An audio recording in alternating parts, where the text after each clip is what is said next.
Om. Om.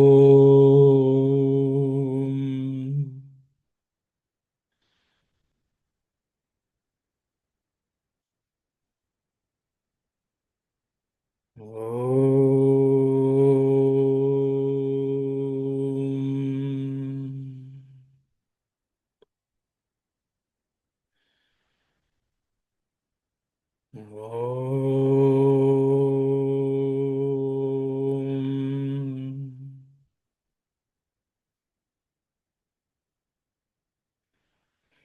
Sairam, everyone. Just to level set where we are studying the Sathya Sai Vahini of Swami. We are in chapter 10. And Swami has been talking about the various paths, marga. He has called them yoga also here. Swami discussed the karma marga, the bhakti marga, and also the Raja Yoga. And now we are studying Jnana Yoga, which is being explained by Swami. Last week there was a very detailed discussion on how do we transcend the worldly activities. I think that's what I think. There's a sentence which says the Jnani transcends, so he would like to transcend all worldly activities. And I think that sparked a very vigorous discussion. Everyone trying to find out how do we deal with our worldly duties and how can we transcend. And I think the key is not giving up, but transcending. And I think various aspects were discussed. So I will stop here. Maybe we will read that paragraphs again. And if anyone has something to discuss, we can discuss, or else we can move on. Saira.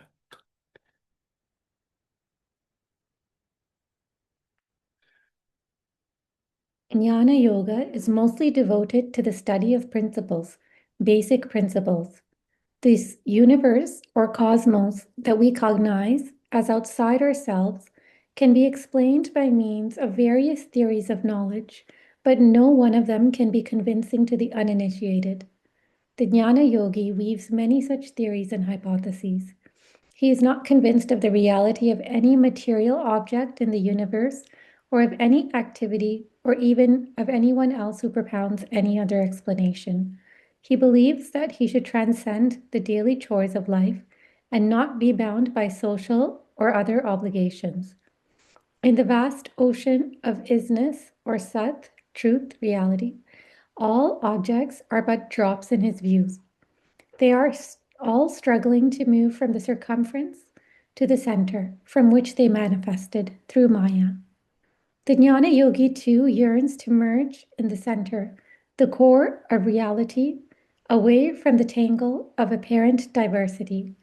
He exerts himself to become the truth, not only to become aware of it.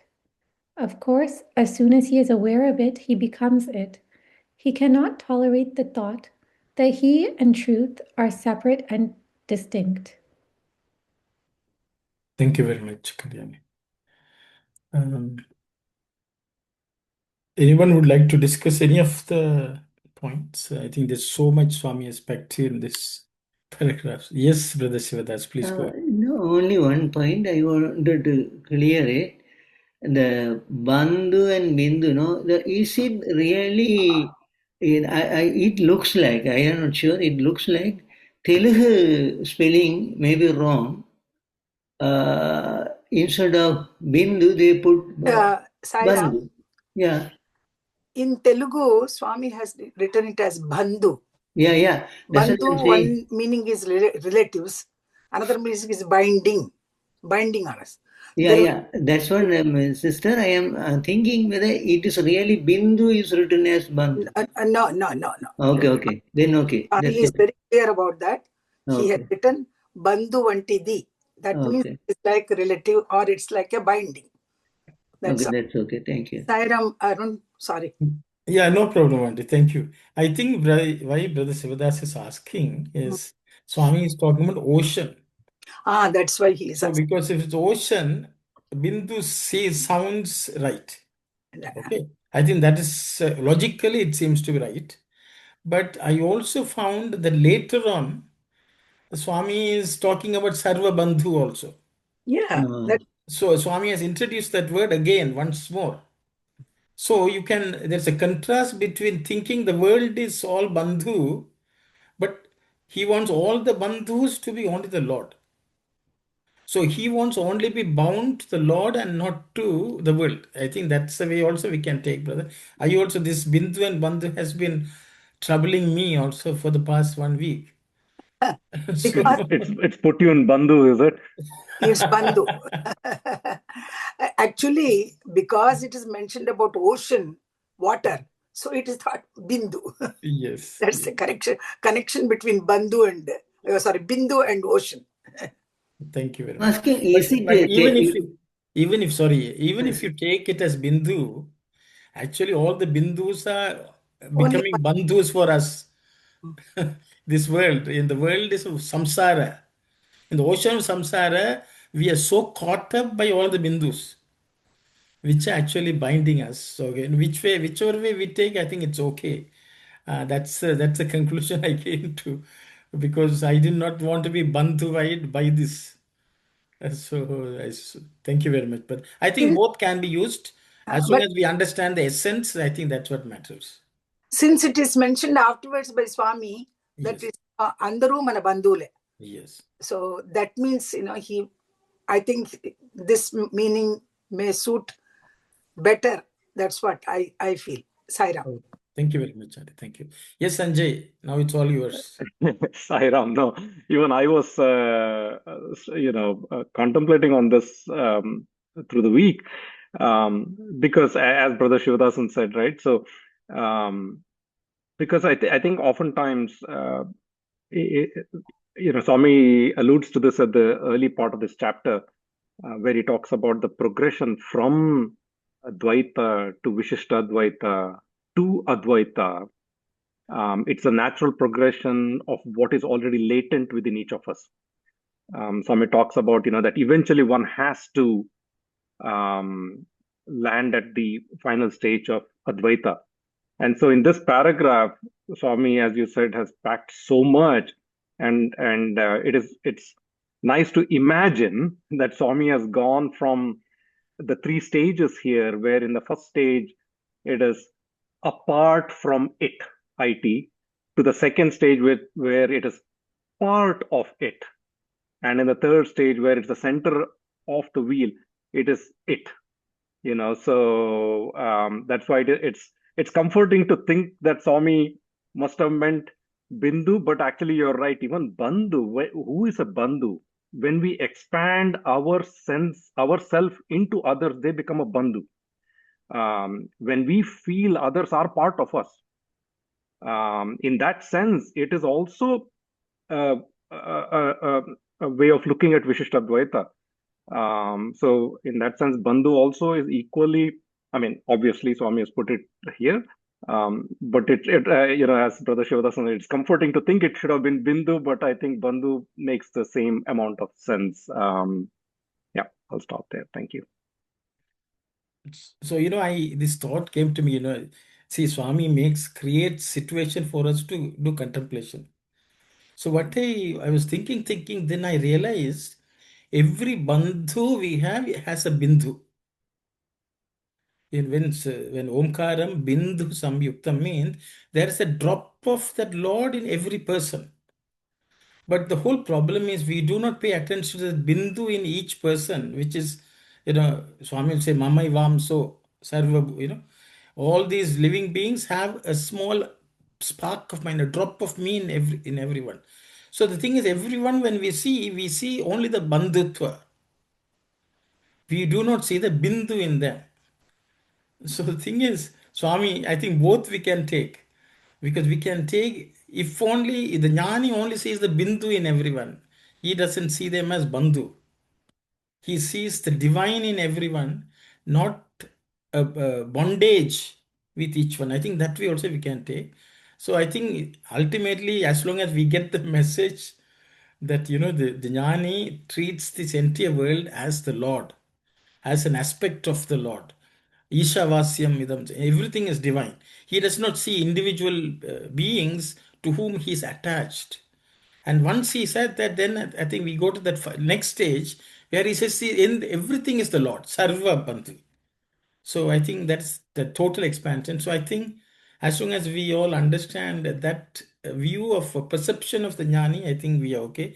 Because the reality is what the jnani is cannot be explained by even words.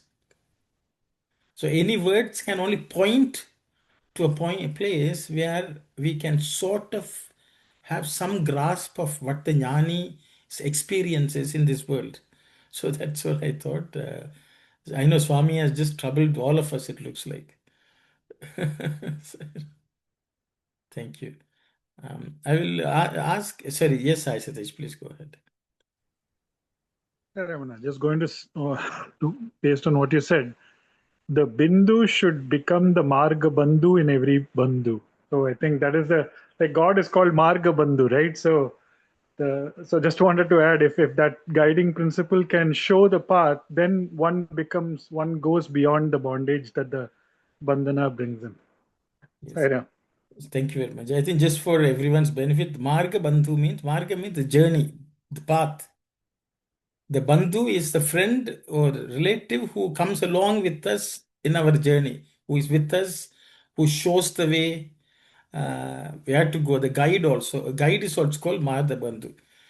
When we go to a place, take a journey where we don't know what we are going, a Marga Bandhu comes and he becomes our friend, everything, a kin who shows us the way. So, as I should say, the Lord is the Marga Bandhu who will show us a path. Thank you, Sai Satish. Yes, Sister Aruna, please go. Brother, it's like we can say Marka Bandhu, like a Lord take you to the center point of Bindu, that's dot. Kind of also we can see it, right? Yes. And then one more sentence I wanted to ask you. I don't know whether I missed in the discussion.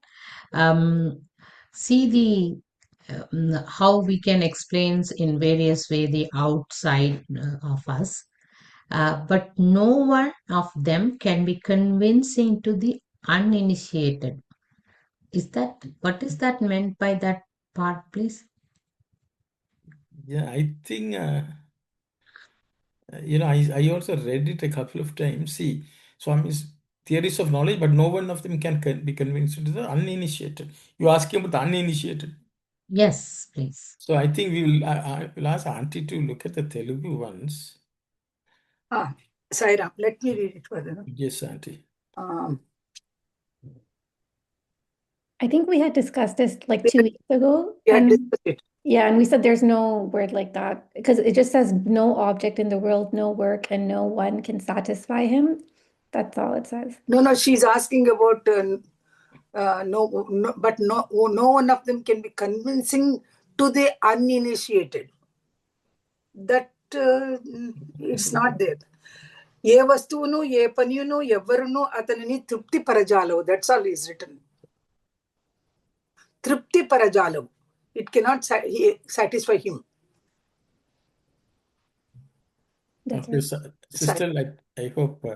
So it is something which has crept into the translation. Uninitiated is not there. Yes. Okay. Thank you. Okay, I think maybe we should strike it. Yeah, Can be convincing. I think it should not be the unconvincing. See, it is for the jnani, it is not convincing. So I think that's the way we should change that uninitiated to the jnani. Then I think everything is fine. That's what we concluded last time we had earlier. Yeah, I think I was uninitiated to that discussion because I was absent that day. I think Arun. Okay, sorry. We should move on now. Okay, thank you. It's too much. We're stretching too much. I feel. Okay. If anyone has any questions on any of them? I think we did not discuss, that he wants to become the truth. Satyame Tanu Kavalanani. I think that's also, I think we should, because that's going to the center and becoming one. I don't think the whole goal is to merge and become the truth, which is what Swami wants all of us to have as the goal. So the Jnani has that as the goal. That's what I thought. I will just point that out and then we can move on if everyone is fine. Yes, Sanjay. Sorry, I have another question. If you can go to the previous slide. Swami says here, I don't know what the Telugu says. He cannot, the very last sentence, he cannot tolerate the thought that he and the truth are separate and distinct. See, Jnana Yoga comprises of those who are on the Dvaita part and also Vishishta Dvaita part. Can we try to reconcile that? Because if they are also on the path of Jnana, but they are perfectly okay with the thought of being separate. The Lord is separate from me, and even theories of Sankhya and Charvaka and all those theories that existed at that time, they are perfectly okay. How do we reconcile that? And what is Swami trying to imply by saying that a true Jnana Yogi cannot tolerate the thought of being separate? Okay, thank you, Sanjay. Good question. I think in Telugu it says Satyamu veru Thanu veruga unda nolladu. It just cannot bear to be separate. That is different. Yes, I think Brother Sivadas has. Sanjay said the same thing. Now here, for the dualist, entirely separate two things. God is different, entirely different, and beings are different, God is different, totally different. Only thing is they merge at the time of liberation, living closer. That's what the real dualist consider. But even Visuddha Advaitist, they say still part of God, not God, not the truth, still part of God. So as against these two principles, philosophy, this Jnanis tries to be the Advaitic, saying that there is not tolerate the thought that the truth and himself is different. No, he cannot tolerate because he feels that he is God. Because in the, for example, in the night, we didn't see anything, because we didn't see anything in the night, in the deep sleep. So that's what the Jnanis take a different, very strict approach and saying that I am the only existent. Whether they may not believe in God because he himself is God and in him the God is. That's how he will look at it now. So that is one strong point of that. My brother himself, Sarmadin, asked that, why he is not different from truth? Because he is one with truth always. That's a Advaitist standpoint, no? So that's what I wanted to say. Sorry, thank you. Thank you very much, Brother Sivadas. Anyone else has something to say?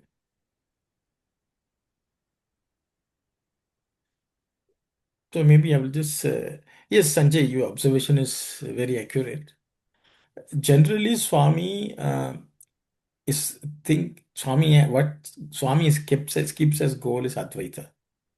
In all his teachings, he wants us to go towards Advaita. Even the Vishishtadvaitins and the Dvaitins, there is a greater element of bhakti. Bhakti is certain emotional experience is much more prevalent and people like it.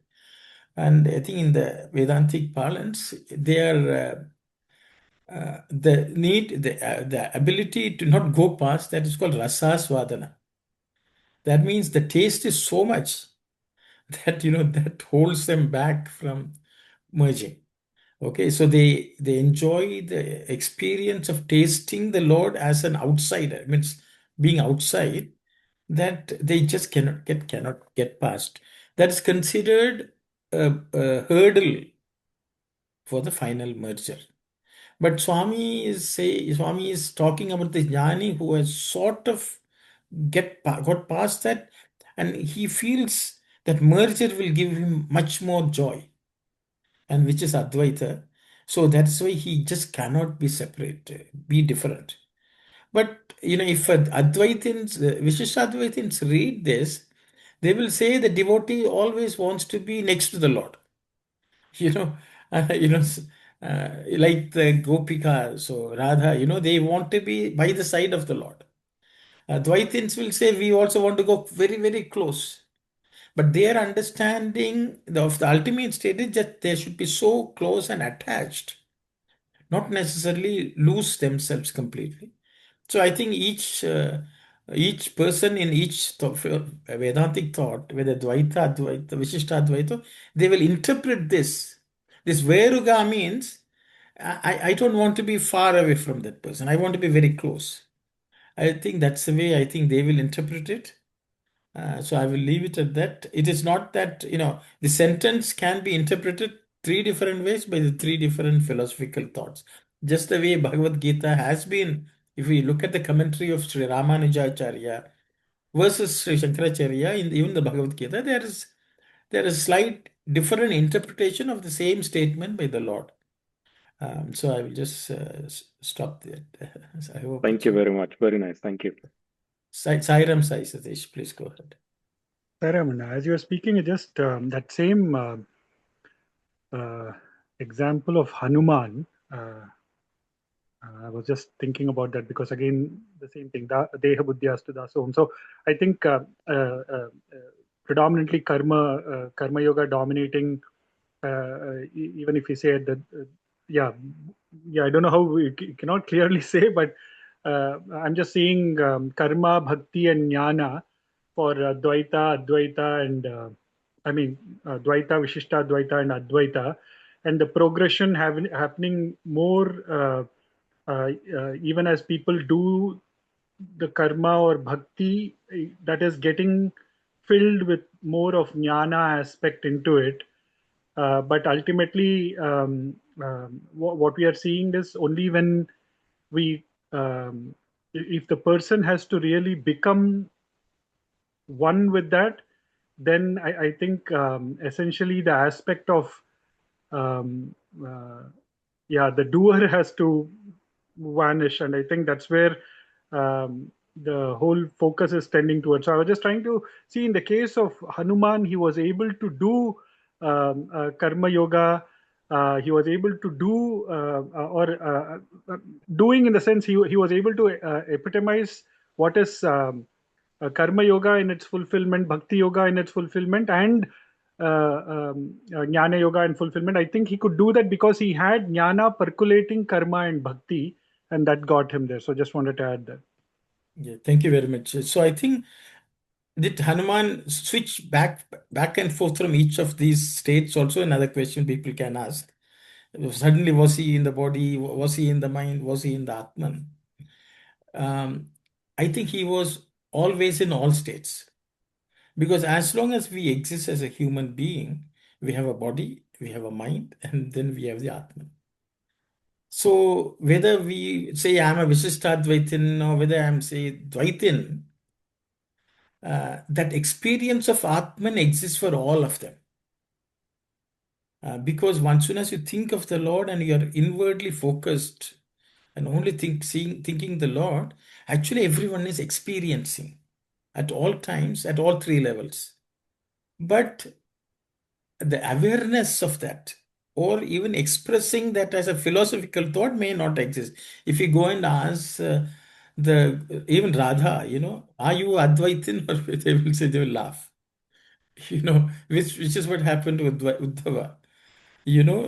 But actually Uddhava realized that they were in a state of Advaita.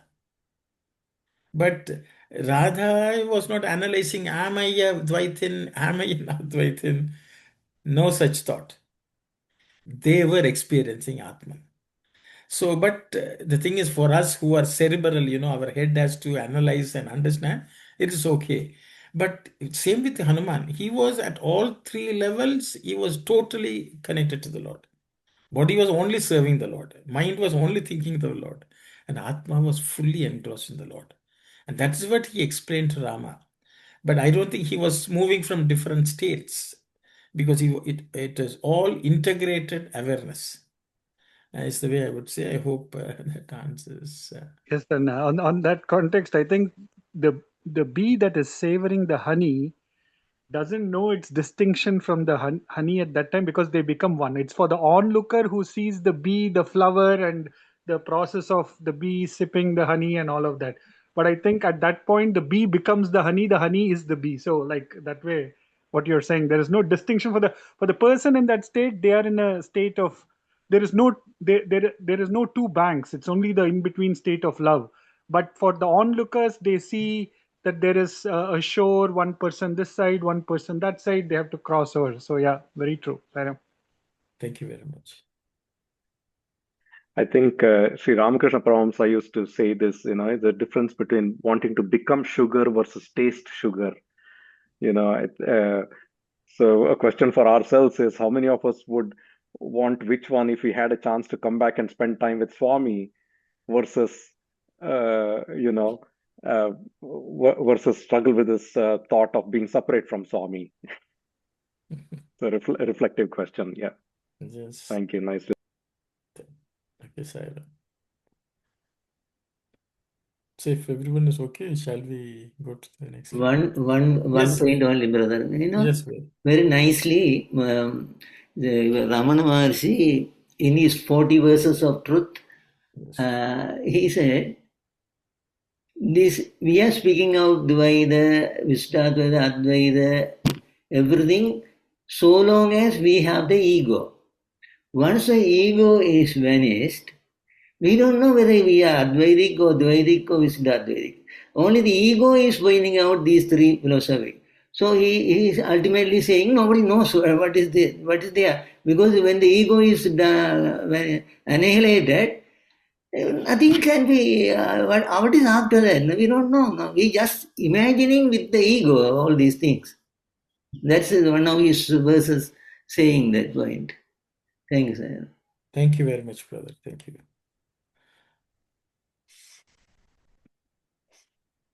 This paragraph was holding us back, just like, it was not letting us move. So, okay, Sairam. The divine is his only kith and kin. He knows none other. He does not entertain any other urge, any other attachment, any other desire. God is all in all. He cannot be affected by grief or joy, failure or success. He sees and experiences only one unbroken, unchallenged stream of bliss consciousness. For the person who is firmly established in this state, the world and its ups and downs appear trivial and illusory. In order to stay in that consciousness, he has to counter the pulls of the senses and face the fascinations of the world without any agitation of mind. The Jnana Yogi is vigilant against temptations held before him by his senses, and turning them aside, he approaches the divine and seeks strength and solace there. He realizes that the power and energy that vitalize the tiniest of the tiny and the vastest of the vast is the same divine principle. His actions, thoughts, and words reveal this vision he has experienced. This is the Paramartha Drishti, the supravision. It sees all elements, the earth, fire, water, wind, and sky, as the divine itself, and all beings, man, beast, bird, and worm, as emanations from God, and therefore fully divine. Thank you very much. Auntie, shall we read the Telugu? There is little difference in Telugu, Swami, what is written. What just now she read I don't think I find it here. Anyway, I'll start. అతనికి సర్వబంధువు భగవంతుడే అని భావించును. For him, all the God alone is all relatives. అన్య చింతలు కానీ అన్య బంధములు కానీ అన్య వాంఛలు కానీ ఉండవు. He will not have any other thought, any other bondage, any other desire. అతనికి అంతా దైవమే. కష్టమైనను సుఖమైనను లాభమైనను నష్టమైనను అతనికి భేదము లేక అద్వైతి దర్శన స్థితిని అనుభవించు కోరును. So for him, everything is divine, everything is God. Whether it's difficulties, whether it's happiness, whether it's gain, or whether it's loss, for him, there are no differentiation.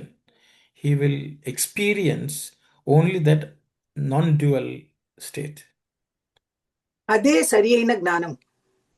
That is the real, correct జ్ఞాన. ఇట్టి భావము కల వ్యక్తికి జగత్తంతయు నిస్సారముగు.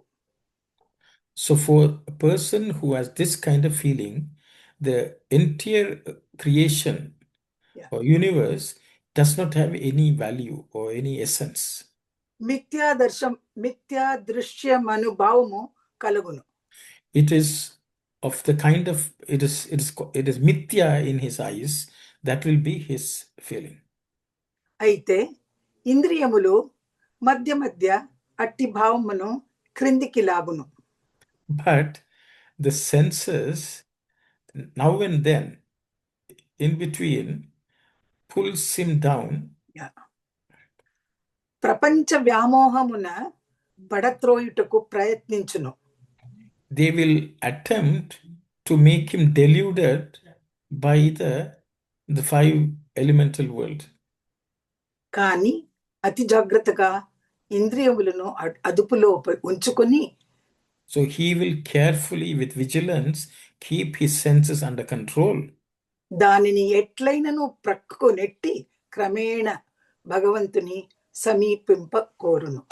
He will somehow try to push them aside and he will gradually come closer to the Lord. అణువులో అణువుగాను ఘనమునందు ఘనముగాను ఉండు శక్తి దైవం ఒక్కటే అని గుర్తించి ప్రవర్తించును. In the atom, he is the atom. In the grandest thing, he is the grander one or the larger one. That is the power. That power which exists like that is God alone. పరమార్థ దృష్టికి సర్వభూతములు ఒకే వస్తువునియు. So he will think like that and he will live. Okay, then in the highest vision, every element is one substance alone. ప్రతి ఒక్క వ్యక్తి భూలోకములో రూపమెత్తిన భగవంతుడే అని అనుభవించుటకు ప్రయత్నించును. Every person who is in this world is the Lord himself having taken that form, thus thinking he will experience that state, he will make effort. Next sentence.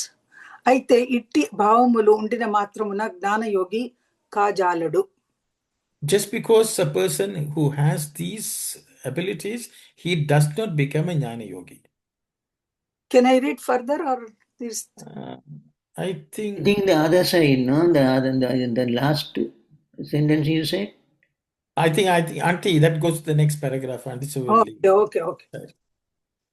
Yes, brother. Yeah, that's what I said. Yeah. Yes, thank you, brother. I think we just went into the next paragraph. So I will stop here. Anyone would like to share any thoughts? Swami is clearly stating the state of jnani, how he can be pulled down by the mind and senses, and how he has to be vigilant, and he will somehow push them aside. And I'm suddenly reminded of our discussions about Vasishta and the Rama Lakshmana. It's exactly the same thing. The senses try to grab you down and try to push and he has to vigilantly push them aside. So I will stop here. The Yes. last sentence, sorry. Man, beast, bird, and worm as emanations from God and therefore fully divine. This is little, he has explained the thing, I think, because Yes, Auntie. Sarva Jagat, I think he has come. and he has explained it in different. Saira. I think all beings is there, no? So he sort of expanded on it. Yes, Sanjay, please go ahead. No, that was exactly my question, because the translation has here all beings, man, beast, bird, and worm as emanations. So you explained it. Thank you. Yes, thank you. Sorry, can we have the Telugu, exact Telugu, brother, for these last 2-3 lines? Okay, yes. Yeah. So Swami says,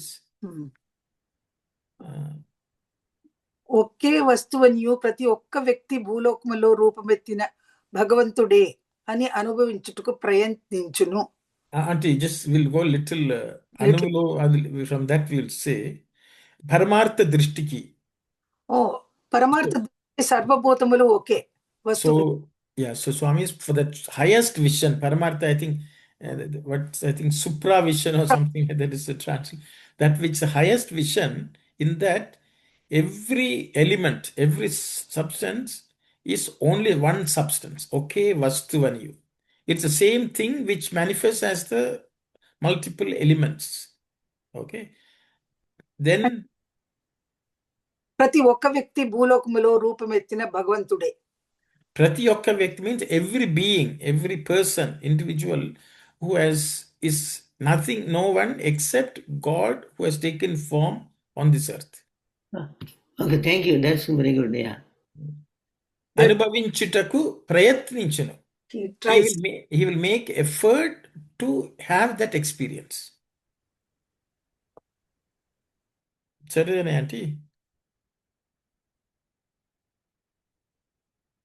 Yeah. Okay, so I think with that English is ending, Auntie. Yeah. Okay. Is there a slight distinction in the way in which the elements are represented as manifestations of the same God, while the Vyaktis are represented as emanations from the same God? Is there something, maybe shed some light on that line? I think Swami is saying he does not see Sarva Bhuta.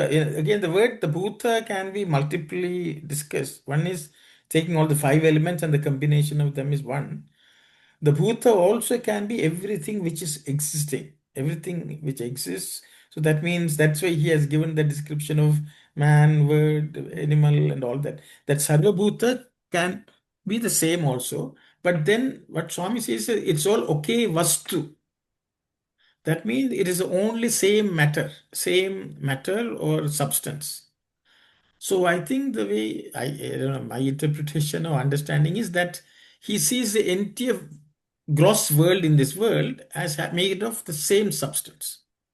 But the same thing, if you break it down, you will say everything is atom. So Jnani is only seeing everything as a collection of atoms. And he does not see each form or each being as separate. Is the way I sort of see it, but I will stop here. Others can. The reason I wanted to ask is because somewhere else I'd come across this, as maybe in one of the earlier discussions in the same Vahini, the aspect of being awareness and bliss, only existence is part of the non-living, and existence, awareness, and bliss is part of the living. Is that why there could be a slight difference here in saying one is everything is the manifestation of the same, or everything has the same fundamental basis of the existence aspect, while the living beings are emanations from God Himself, as in having all 3 aspects? That's the reason I was asking if you can talk a little bit to that, or anyone can share. A very good question, Sanjay. I think I will ask Kalyani to explain. Because in one of the discourses, Swami says, if you think of the Lord, you become the Lord. If you think of a broom, you become a broom. So I think that was a question asked by Sister Kalyani. And I think we discussed, so I will ask her to explain Uncle, it's better you explain. it. Okay, so this was something in one discourse, Swami has said this. So I think the question was, will we become broom if we think of the broom when we die? Then what is our lot? I think this was a discussion. See, the reality is the chit is present in everything in this world. But how it gets expressed is limited by the vessel in which the chit is.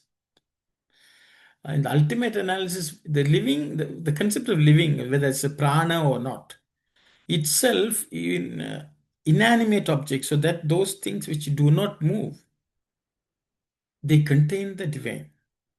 That's why in Sanatana Dharma we worship everything, a stone, the river, the tree, everything. But even a stone is worshipped.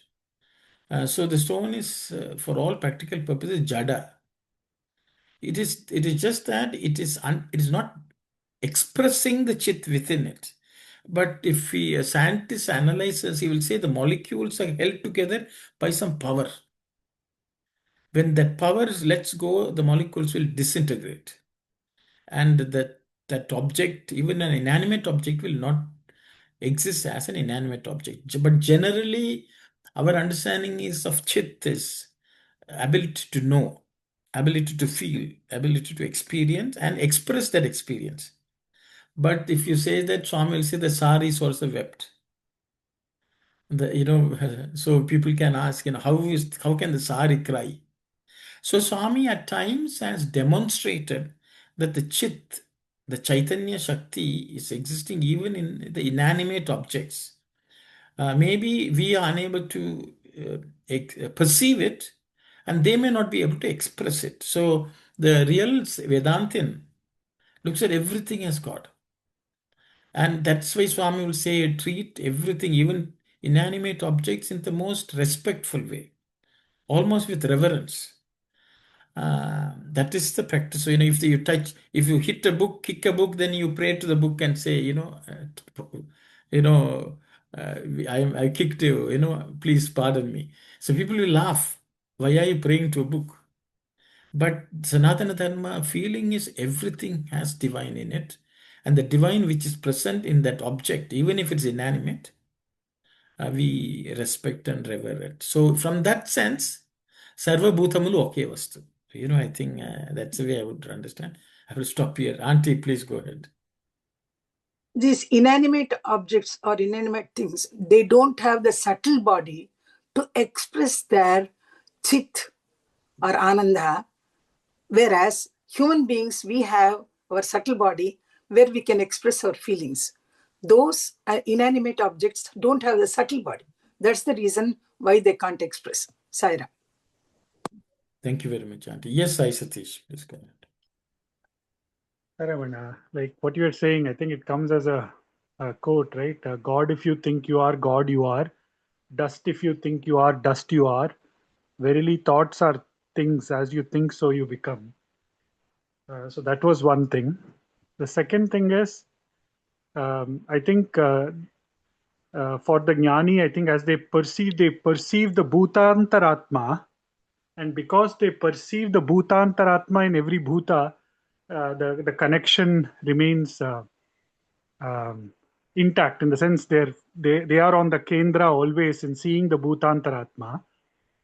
And I was also thinking of the sari incident as you were talking, and even as and we see that in Ramayana, Ahalya had become the stone, and it was only Rama who could make that stone back into Ahalya.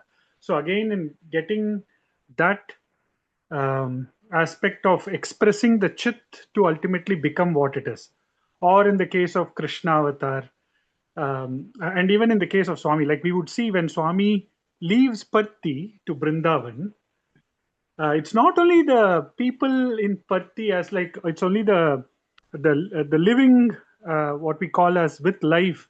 You will feel suddenly the whole atmosphere just dip.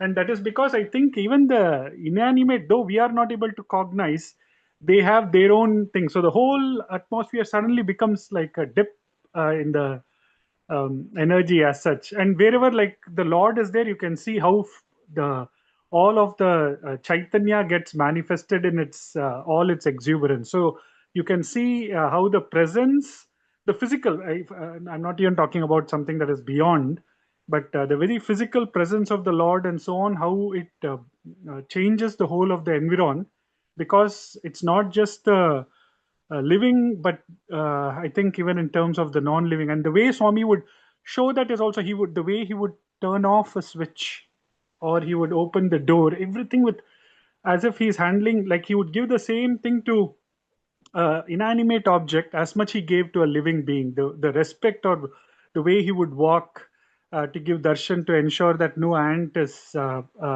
being tread upon. Each of those show how across inanimate or with life the Lord would treat, which clearly shows everything is nothing but the manifestation of that Chaitanya. And when it is treated with that respect and reverence, it manifests itself, like in the case of the saris and so on. Saira. Thank you very much, Sai Satish. Yes, Brother Sivadas. So I listened to all of this description now. So what first brother Arnoden said is perfectly agreeable. And also sister said very good, very nicely said that inanimate things do not have the subtle body, so they can't express. And Satish said very nicely everything. And also I can just say that in this book there's a chapter about I. They're speaking about I, aham. So in that also Baba says, even the inanimate things have the mouth and other organs, they also will say I. So everything, the whole universe is chit, and it is only one I, one aham. So naturally we don't naturally we don't see that as a being, but actually they are beings. So anything is being, even an atom is a being. So that is what Bhagavan is saying in other places, So even in this book, in the Sathya Sai Vahini book, is speaking about the same truth everywhere. So that is the truth. That is the truth. We have to take it as it. Yeah, thank you, Sayara. So the jnani makes efforts to have that experience. That's what Swami Anubhavinchutaku prayatninchunu. He will make prayatna to have that experience. So the natural doubt came because the emanation from God. So when there is emanation from God means, so individuals are now individual also emanation from God. That's what Sathya said about. No, so even in our Manikavasa saying that no. Totamam Potpadam, all the living beings are coming from your feet, and all living beings subsist by your feet, and all beings are merged in your feet. So, emanation. So, that is a very reasonable doubt, and there are reasons for discussion, this one. So, in fact, there's only, as we discussed, only one thing. And everything is beings, actually, living things. Thank you, sir. Thank you very much. Talking about Manikavasar, he's saying, when he says Pullai, Pudai, Pulvai, he's also telling, I was a stone also at one point. Okay. So, devotees have this understanding that we can also be a stone, which is an inanimate. Thank you. Sanjay, so I hope that's okay. No, very nice, beautiful. Thank you. I don't want to ask all the questions. Maybe there are others, but I do have one other question later when I can I ask. think now is the time because no other questions. Right? Okay. No, I think there was something interesting that I caught in there in the Telugu part where Swami talks about of the darshana, the Advaita darshana, referring to the Shad darshanas, is the Saryaya Jnana. What does it say? That is the right knowledge, Jnana. And, right? In the Telugu it says. Yes, Swami says Saryaina. Saryaina Jnanam. Yeah. Yes. So in one sentence, Swami has basically established the supremacy of the Shad darshanas towards the Purva Mimamsa, Advaita, Yeah, Uttara Mimamsa. So Uttara Mimamsa, yes. Yes, I just wanted to point that. I think which Swami earlier also talks, the seers were never satisfied with their discovery, and they were going further and further. And that is how the Bharatiya rishis sought the Lord. So only in Uttaramimamsa they sort of stopped. They went from all the each way of looking at things. And Uttara. That final is Advaita, which is Uttaramimamsa for others.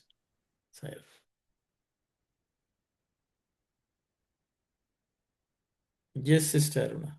Brother, in that sense, we can see jnanis are not using senses at all. They are using, not using, always inner instruments only they are using to do things. I think they are not using the outer senses. That's how I can say, look at this, how Swami is describing based on the description. Thank you, Sarah. I think, Sister, they are using, but they are not letting the senses use them. So Swami says the senses, when they use, the senses are trying to pull them down. They don't allow that to happen. Because even if it's a jnani, you have to use either the jnanendriya or karmendriya as long as the body is alive. But they don't allow them to pull them down. Kindaki lagu or something like that, Swami has said. Krindiki lagunu. That means the senses try to pull you down. They somehow avoid it. They push it aside. They don't let the senses pull them down.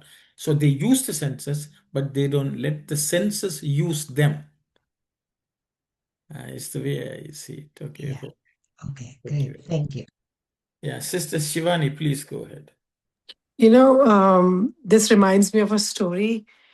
I don't know where did I hear that story, but it was like Not the 20-year-old story, sister. no, Okay, it's yeah. lately, last week, Okay. that there was a guru and his disciples came and that said, Master, your son drowned in water, and he smiled. And after 2 minutes, another disciple came and he said, Master, somebody came and saved your son, and still he smiled. And they were like perturbed. They said at both situation he just smiled. So they asked, why did you smile both times? So he said, when first time you guys came and said about my son, so I was watching my thoughts, how I'm feeling. Am I feeling happy? Am I feeling sad? Am I feeling sad? And when I watch and I said, nothing is happening to me, I smile, so I'm fine. Then next time when you said, oh, somebody went and saved my son, again, I watched my thoughts and I said, am I feeling happy? And then there was no emotions, then I still smile. So both situation I was at equilibrium. So I think the discussion, what we are saying is they controlling your mind or controlling your senses all the time and tame your mind and keep checking whenever you think, oh, you are about to do. I think that's what Jnana yogis might be. They're always vigilant about what senses can do. Thank you very much, sister. Very nice. Very nice.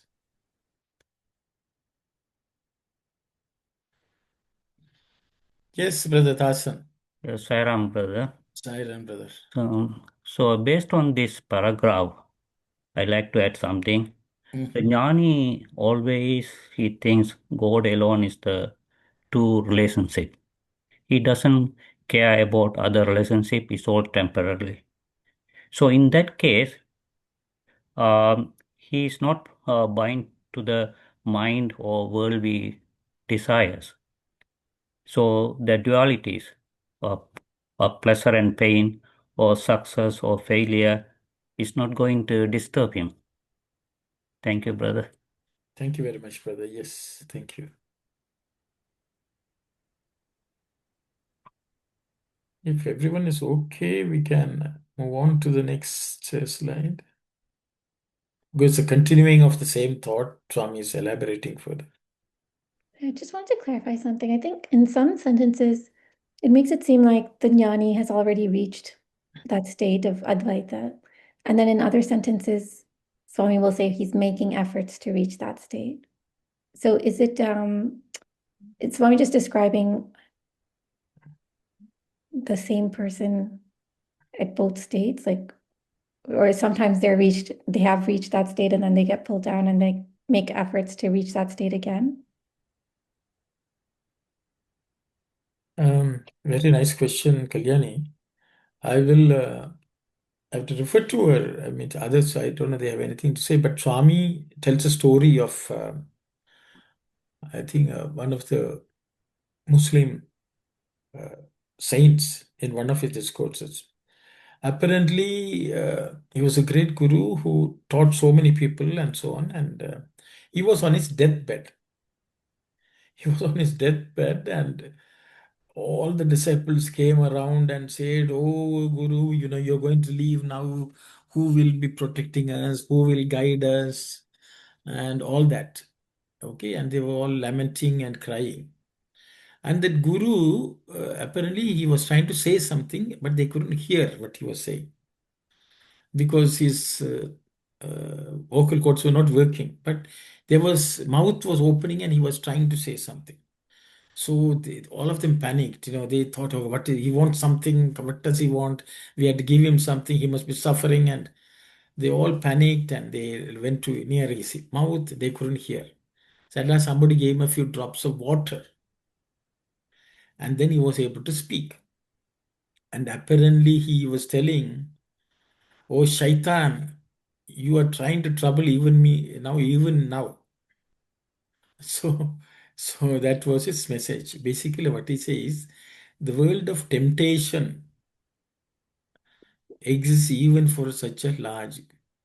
Till our last breath, we have to be vigilant.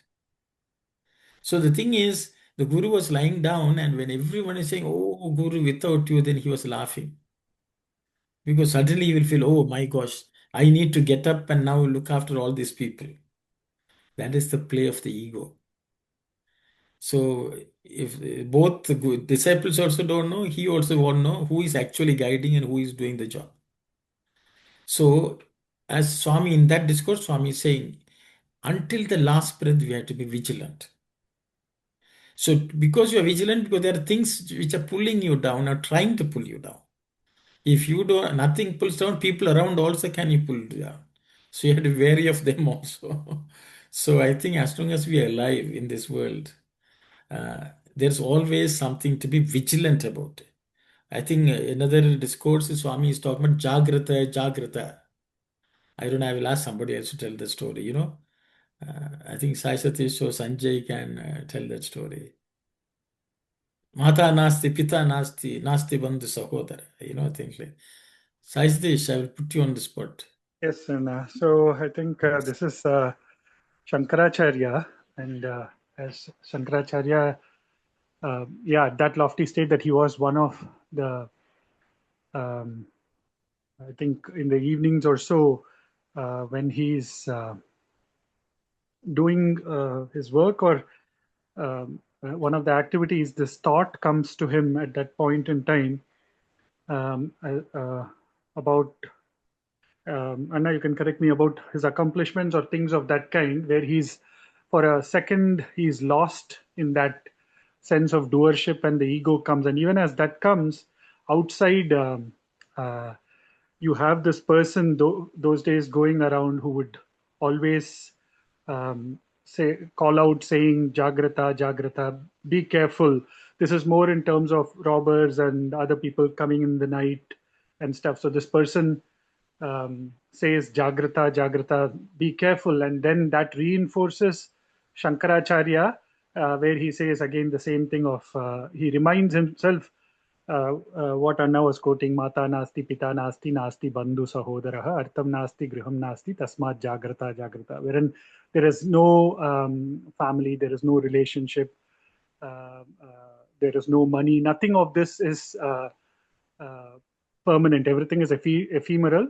So that's why always be careful. And that even for Shankaracharya, he had to remind himself, being in that state of Advaita that he was in, as to things are not permanent, which clearly shows what each of us have to do. Thank you. So yeah, the story is that he appointed one Shishya to continuously chant, beat the drum and walk up and down, say Jagrata, Jagrata, so that we all know we should be careful. Anything, any one of these things can pull us down.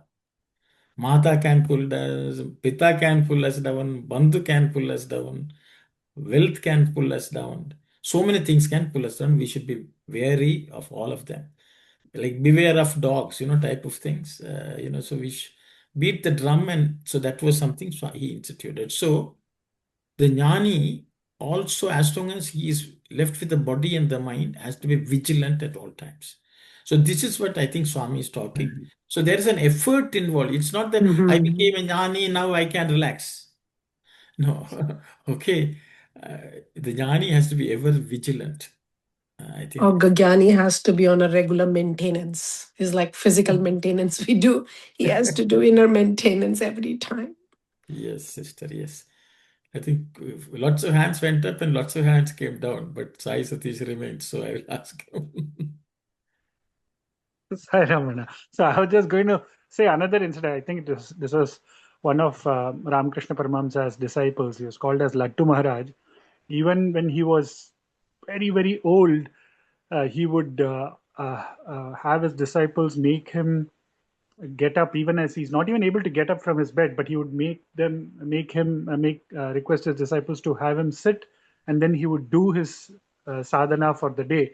And they were like, here was a person who has really achieved all that he has as a guru. So the disciples are asking him, like, Maharaj, why do you have to do? You have really perceived what that absolute. He says, no, I have to do it. Even at this point in time, I have to do. And so that reinforces, I think, if for every jnani, the scope creep can come in terms of who they are. It's a good reinforcement as to what you have to do. So just another incident came to mind. Sorry. Yeah, the disciples were more troubled by this because they had to help him. So yes, and I can get lost in that. the guru couldn't do the puja, so the disciples had to help him do the puja. So the disciples decided that they will become the guru's guru. Tell him that you have already achieved, don't need to do. So interesting. Yes, Sister Aruna, please go ahead. I think, wait. Brother Sivadas, twice he was trying to say something. I will ask him. No, brother, just an incident in the Ramana Maharshi life. A lady brought his son as a corpse. The son passed away. And the body, she brought the body in a cart, no? And was crying, and saying that Ramana Maharshi should make waking up. And what Ramana said is, please remove her from the compound. And she was removed. Because now, these are the point where the jnana is, have to be performed, no? So the lot of crying on the life, the dead, the mother, nothing is affecting the jnani. Yeah, that's what he will not allow the mind to affect him this way, because he will treat this as a dream actually. Thank you, Saira. Thank you, Brother Saira. Yes, Sister Aruna, please go ahead. So, brother, I'm just thinking, like, Jagrada, last minute event, okay? But at the same time, we are learning everything emanates from Lord, okay? So, in all, you have the bindu, like the Lord, things. Spark. Yes. What the spark is there? What is there to be Jagrada is the question I'm asking after these discussions only. What is because we are seeing, we have to see everything emanates from God. At the same time, Jnani is seeing that. What he is pointing now, I know he sees in everything God. Now he has to be Jagrata for one. That is the one I'm trying to see, understand little more here. Okay, so what is should we be careful about? I think that's the question. I think Mani Yeah. answered it, and I Yeah, think we are saying everything emanates from Lord, and he's seeing, and and while he's in the body, he is doing his karmas. Then what is yes, this Jagrata here? okay, yes, Um, sister, okay, Not yes, to pull into the world yes. also part of the God. So I'm now. What should you be careful about? I think that's the question. Yes, Mani Auntie, please go ahead. You have to unmute, Auntie. Yes, We are very much alive here in this world. The outside world is very, very tempting. All the senses are going there. That's what Swami is saying. Temptations will pull you down. That is where the Jagrata comes. We have to be vigilant against temptations. In the sense of Jnana Yogi is vigilant against the temptations. So he need, even though his senses are pulling down, that Jagrata will make him realize, oh, I'm just slipping now. I should get back to my. That's what Swami, I think I understand like that. Saira. thank you very much. Yes, anyone else? Once we know that everything is God, why should we be worried about anything? I think that's Sister Aruna's question. We don't need to be careful.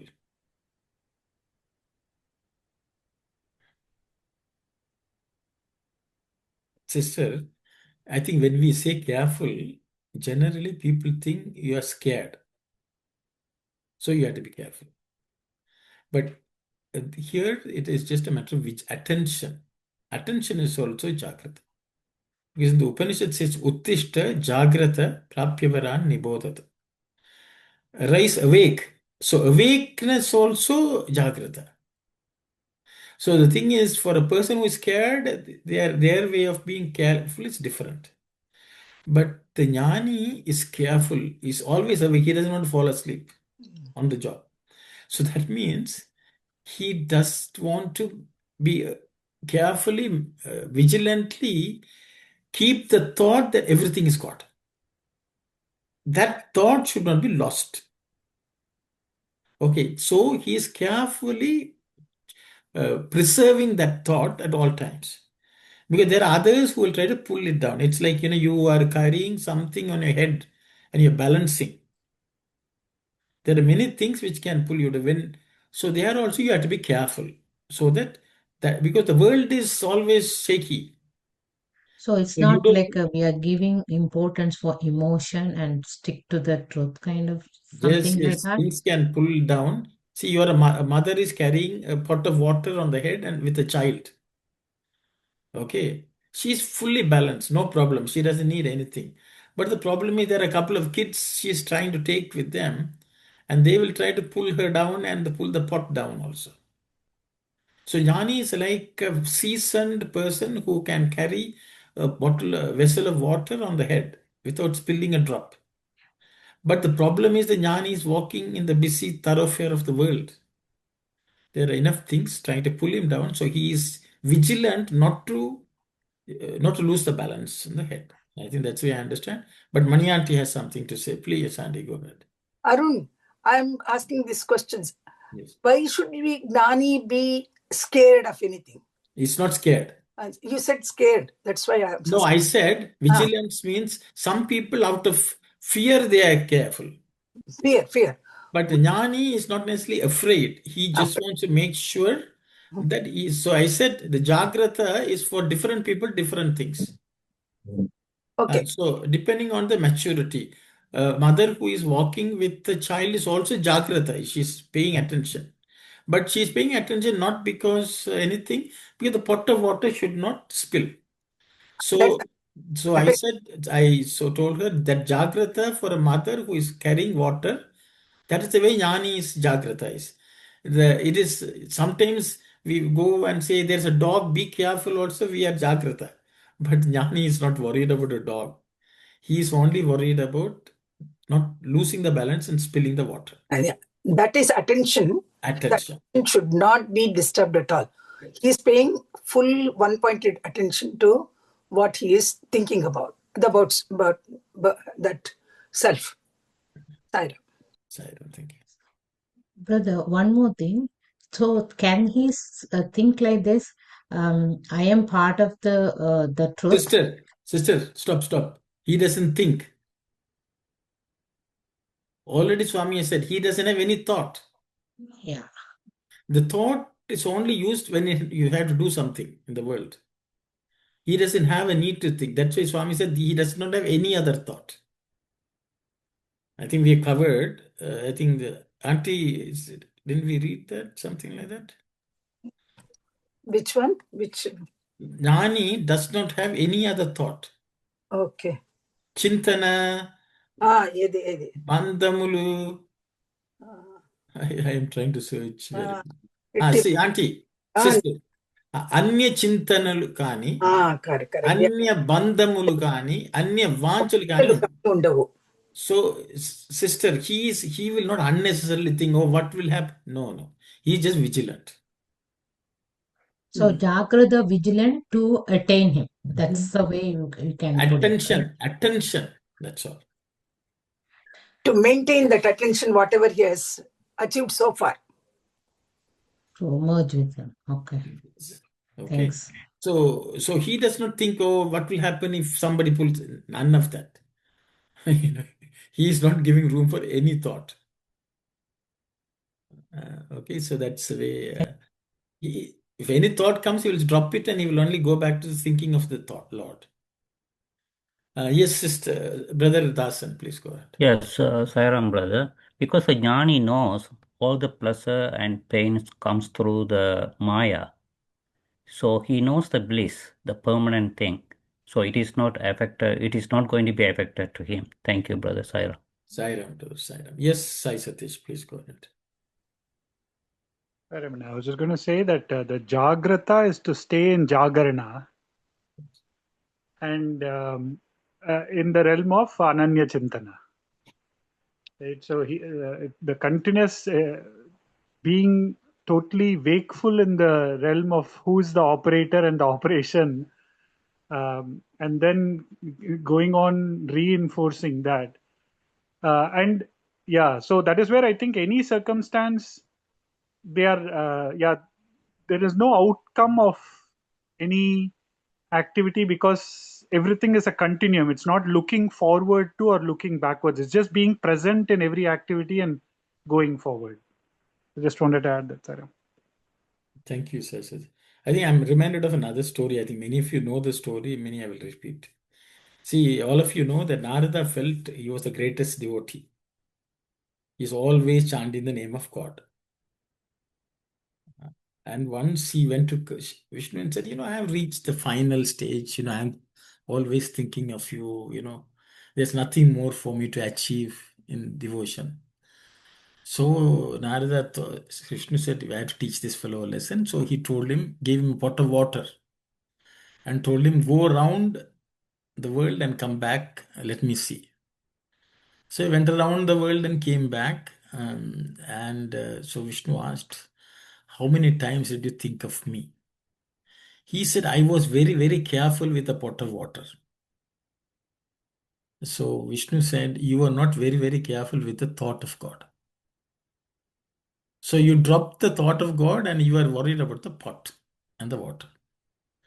That is when he said, you are worse than, this poor farmer.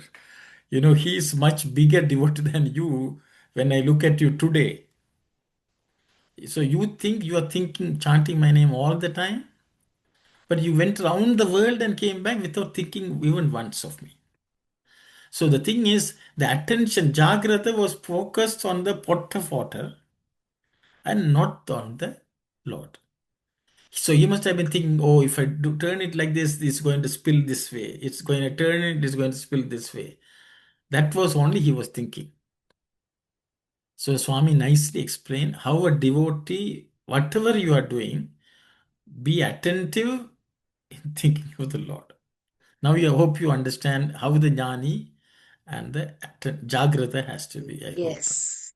Thank So I you. use the word, I use this partially in my example without mentioning Narada. So, okay, but the world is the world. Okay, so I hope I'll stop here. Yes. Yes, Sai Satish, please go ahead. Sorry, man, on a lighter note, I think for a jnani, it's always attention, no stand at ease. So just wanted to. What is that? What is that last word? Sandy? See, brother, Sai Satish, because he was in Parthi, he was regularly attending march past, marching practice. So the instructor will say, attention, stand at ease. So he said for a for a jnani, it's always attention, no stand at ease. You cannot relax. It is very applicable for sadhis because the Ramana he thinks of Ramana Maharshi, so Ramana Maharshi's teaching is self-attention. Not a single moment should be deviated from the self-attention. No? So that is what the attention word is peculiar to him, and so self-attention, self-attention, or even thinking of God is same, no? Whether self-attention or thinking of your deity unwaveringly is same. Whatever the way it is. Thanks. Self-attention must be there. Okay, thank you, Sayara.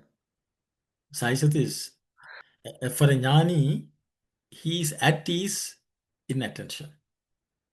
He doesn't need a separate easy. Sairam, okay. Thank you. Is if no one has anything, maybe we should move on a little more. One fact has to be noted here. If a person has this knowledge of the immanence of the divine and even of its transcendence, he cannot be honored as a jnani, wise liberated person. For the knowledge has to be digested through actual experience. This is the crucial test. It is not enough if the intellect nods approval and is able to prove that Godhead is all. The belief must penetrate and prompt every moment of living and every act of the believer. Jnana should not be merely a bundle of thoughts or a packet of neatly constructed principles. The faith must enliven and enthuse every thought, word, and deed. The self must be soaked in the nectar of jnana. Thank you. Auntie. One factor has to be noted. From where should it start? Aite itti bhavamulu antundi. అయితే ఇట్టి భావములు ఉండిన మాత్రమున జ్ఞానయోగి కాజాలడు. Just as a person has this feeling alone, a person will not become a jnana yogi. వీటిని అనుభూతిలోనికి తెప్పించుకొనవలెను. These thoughts, these feelings have to be brought into experience. అనుభవ సిద్ధములుగా చేసుకొనవలెను. They have to be experientially realized. ఇది అత్యంత ముఖ్యము. This is very, very important. బుద్ధికి మాత్రము తెలిసిన చాలదు. Just because your intellect can grasp it is not sufficient. కడకు అవి మన జీవిత రూపము పొందవలెను. At the end, they should become our living experience. కేవలము భావ సముదాయముగా Just being only a sense of feeling of that. సిద్ధాంత సముదాయముగా ఉండుట. Just like a philosophy, it being like that. మాని మన ఆత్మలోనికి ప్రవేశింపవలెను. Without that, we should make it enter into our Atman, into inner self. నేడు బుద్ధి సమ్మతముగా ఉన్న అనేక విషయములు కానీ Today, there are many things which are acceptable to our intellect, వస్తువులు కానీ or there are objects like that. రేపు విరుద్ధ వస్తువులు విరుద్ధ విషయముగా భావించవచ్చును. These can become opposite of what we thought initially. బుద్ధి సమ్మతము కూడాను స్థిరము కాదు. Even the acceptance by buddhi is not permanent. It's not steady. శాశ్వతము కాదు. It's not permanent. భావములు మార్చు చెందును కదా. Your feelings continuously change, don't they? అవి సత్య ధర్మములు కావు. They are not truth and they are not dharma. ఆత్మ అంతయు తన సారముగా ఉండవలెను. The entire being of the self should be expansive. In the entire Vishwasanusara. Vishwasa means belief. It should be this belief should become one's being. It should be immersed. The being should be immersed. Atma should be immersed in that belief. అదే ఆస్తిక ధర్మము. This is called the dharma of a believer. అదే జ్ఞాన యోగము. That is the yoga of knowledge, jnana. Yeah, that's Sai. Sai Ramade. Thank you very much. So, No problem. Swami is talking about experiential understanding of the concepts is essential for one to be called a jnani. Not just intellectual grasp, just comprehending with our intellect or just having a feeling about it is insufficient because they can change, is what Swami says. Is the translations matching with the English? Huh? I think we went to this, in the English, we went to the next paragraph. I think there is the intellect is a poor instrument for which the intellect approves as correct. We didn't read that in English. That's what this is. I know. I don't see anything here. That's what I noticed. Swami uses the word buddhi sammatamu. Intellect's not approval. Auntie, I think that is the next in the English text, at least in the online version. I think it's the next paragraph which says the intellect is a poor instrument for which the intellect approves as correct today is rejected tomorrow by the same intellect on second thought. I read it. I think we went a little further in the Telugu, Sanjay. That's correct. Yeah. Yeah. బుద్ధి సమ్మతము కూడాను స్థిరము కాదు, శాశ్వతము కాదు. That we read. Yeah, I think that is not there here yet, Auntie. Oh, okay. Okay.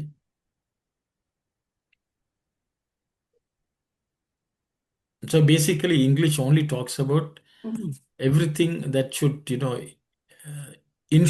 that should be infuse everything in us. Yeah. But I think some extra things are written in English here, like thought, word, and deed, and all that. It is not there in Telugu. Swami, in one sentence, yes, it has to be all encompassing, and the Atma should be fully immersed in that. Yeah. భావ సముదాయముగా సిద్ధాంత సముదాయముగా ఉండుట మాని మన ఆత్మలోనికి ప్రవేశించవలను. It should not be an intellectual understanding. It should enter into our Atma. That's what Swami is trying to do. Thank you.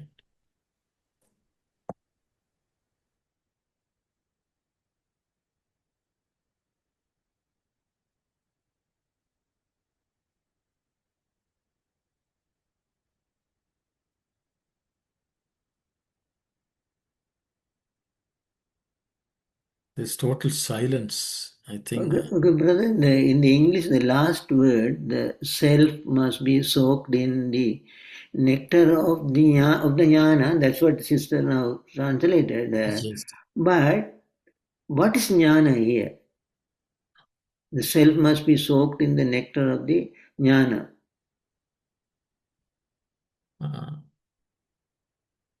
So Swami is in Telugu. So he basically says The last sentence, Arun. Yeah, I know, auntie.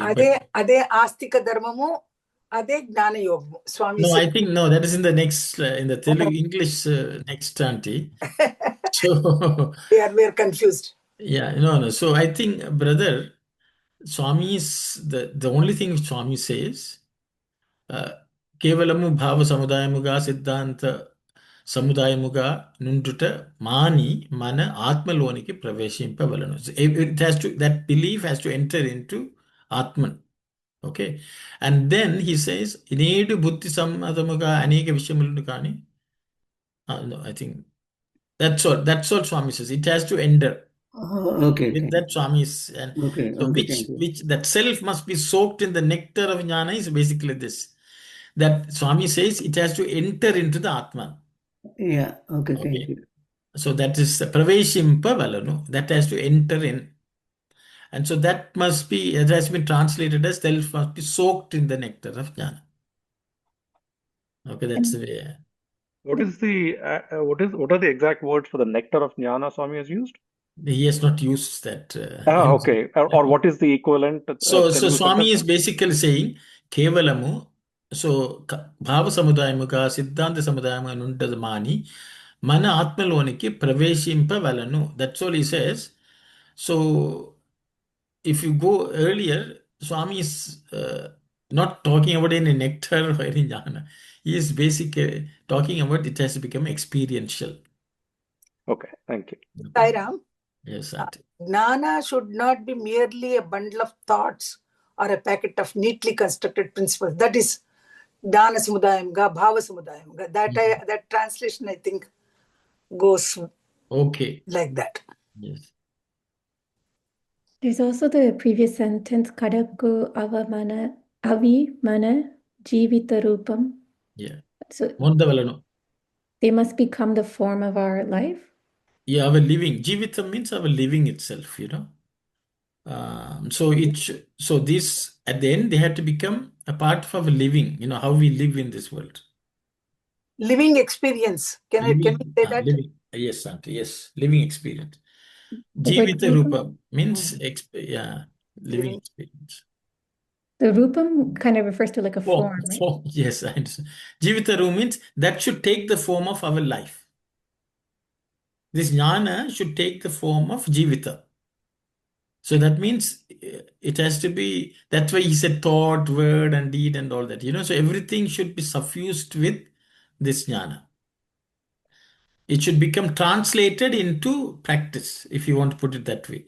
This jnana should be translated into daily practice or living reality.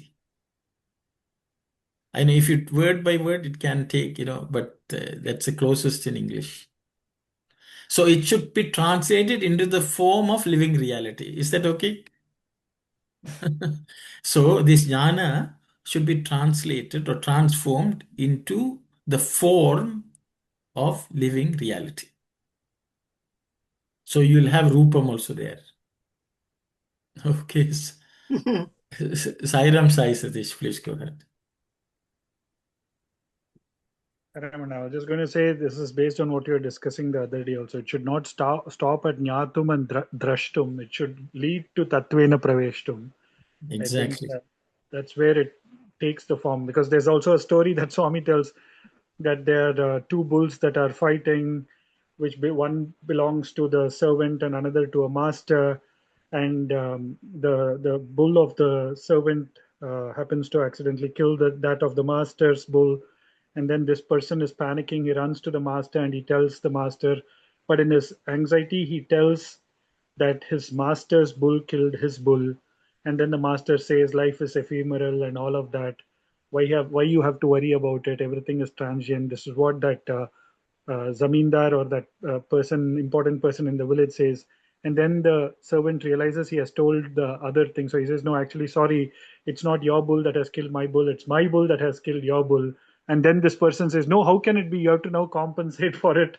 And all of his jnana that he gave became jnana shunya kind of a thing. So how that's where the thing of jnatum and drashtum is one thing, and then praveshtum is a different territory altogether. So, Sairam. Yes, Brother Dasan, go ahead. Yes, Sairam, brother.